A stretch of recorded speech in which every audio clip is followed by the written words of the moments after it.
Deterritorialization is a concept created by Gilles Deleuze and Félix Guattari in 1972. It is an aspect of globalization, and it simply means the free and easy movement of cultures, religions, ideas, philosophies, and innovations. It also refers to the movement of people from one country to another, and the movement of products, goods, and services worldwide. We'll explain how deterritorialization is achieved in the light of the refugee crisis and what are its limitations. Deterritorialization has created a vast reach of news to almost every household worldwide. The recipients of this news have created websites to voice their opinions of the refugees crisis and made important decisions to take actions by collecting money, clothes, shelter, and reaching out to those who need help. This leads to the spread of the idea of deterritorialization further globally. More people will be able to reach the information on the website provided to them.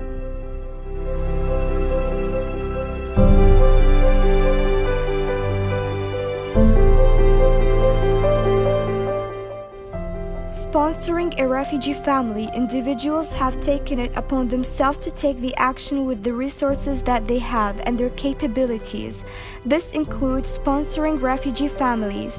Because of deterritorialization, they have collected needed information about refugees, which helped them to get in touch with said refugees.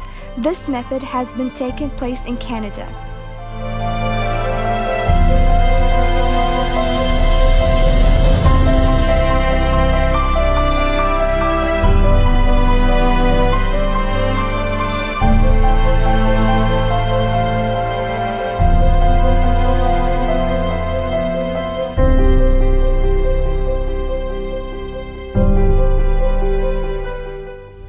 Multiple countries have formed alliances to assist with the refugee crisis.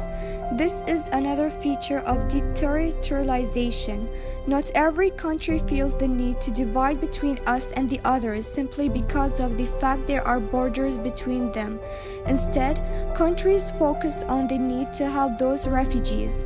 Because of the deterritorialization and globalization, connections and initiatives are now shared worldwide, be it between states or individuals.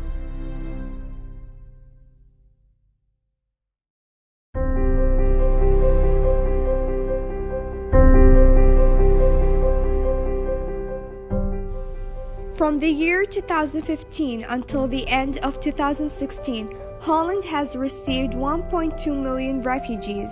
These refugees don't come only from Syria. They also consist of Afghans, refugees from the Republic Congo, Iraqis, and Somalis.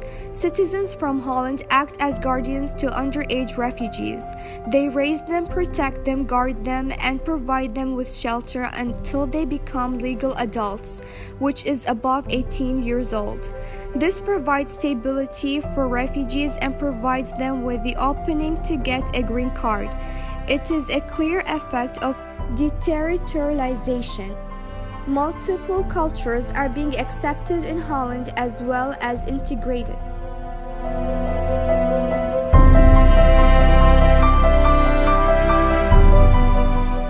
After the European states have opened their borders, their security became compromised. This led to terrorist attacks in Paris, Germany, and Turkey. Because of the huge influx of refugees, terrorists disguised as refugees had entered the EU countries.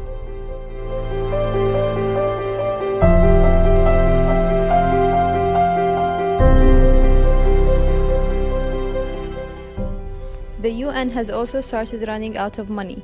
The US, China, Russia, the UK, and France are the permanent members of the UN. They provide the organization with capital. This partnership is one of the products of deterritorialization. The partnership provides refugees with resources, but its budget is starting to run out.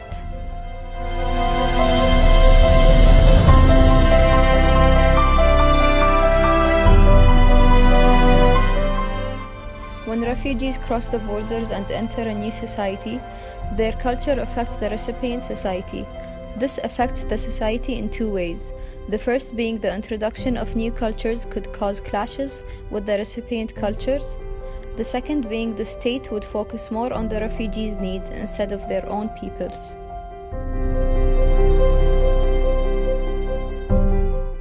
Border control is one of the worst opponents of deterritorialization.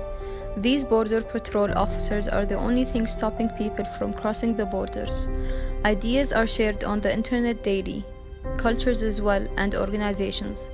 But border control physically stops people from crossing the border, which is the literal exact of deterritorialization.